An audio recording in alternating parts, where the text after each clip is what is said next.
Hi guys! Nagawa tayo ng kunting sabaw lang para sa hindi magandang pakiramdam.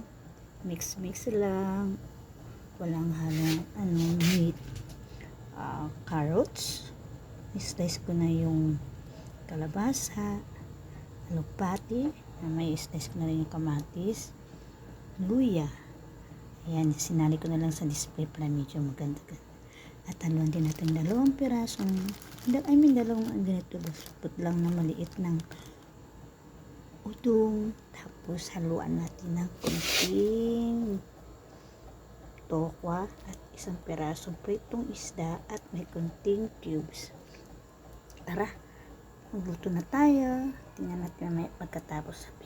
Hindi kasi ako marunong paano mag-edit kaya mamaya. Thank you guys. Sana magustuhan nyo. Love you all. Bless us. Thank you.